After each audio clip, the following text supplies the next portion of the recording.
અમૃતાઝ veg kitchen ગુજરાતીમાં આપ સૌનું સ્વાગત છે। આજે આપણે વડાપાવની ચટણી બનાવીશું। મુંબઈનો જે ફેમસ વડાપાવ છે તેમાં જે ચટણી યુઝ કરવામાં આવે છે તે ચટણી આજે આપણે બનાવીશું।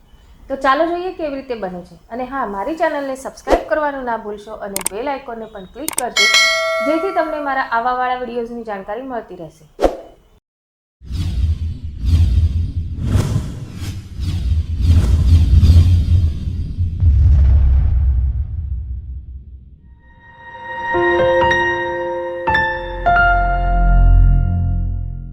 વડાપાવ ચટણી બનાવવા માટે આપણે લઈશું 1 વાટકી તલ, 1 વાટકી ટોપરું, 1 વાટકી સિંગદાણા। આ ત્રણેયને મેં શેકી લીધું છે। સૂકું નારિયેળ લેવાનું છે। સ્વાદ મુજબ મીઠું, અહીંયા મરચું છે તો તેમાં તીખું મરચું 1 ચમચી અને 3 ચમચી કાશ્મીરી મરચું છે। લસણની વાટી 15 કળી। તો સૌ પ્રથમ આપણે મિક્સર જારમાં લસણ નાખીશું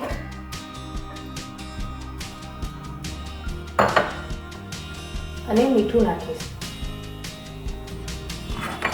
હવે આ બંનેને પીસી લઈશું।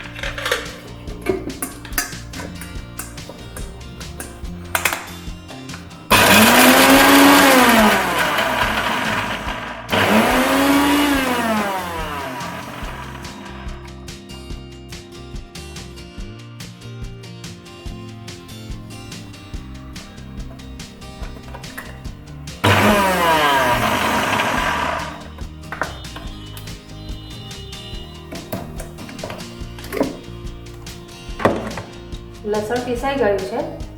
હવે તેમાં લાલ મરચું, સિંગદાણા, તલ અને ટોપરું નાખીશું। હવે આ બધાને અધકચરું પીસવાનું છે, એકદમ બારીક નથી કરવાનું। તો તેના માટે આપણે આને પલ્સ મોડ પર પીસીશું।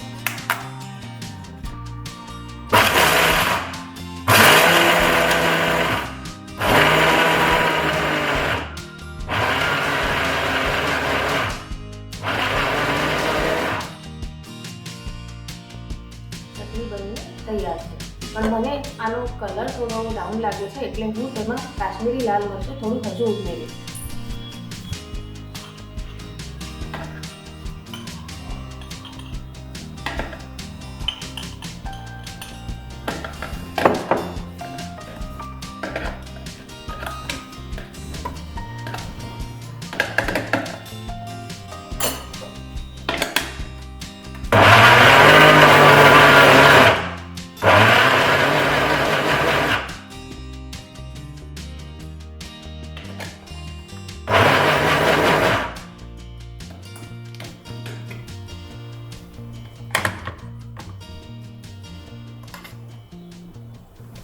આ સરસ પીસાઈ ગયું છે, તો આપણી આ ચટણી બનીને તૈયાર છે।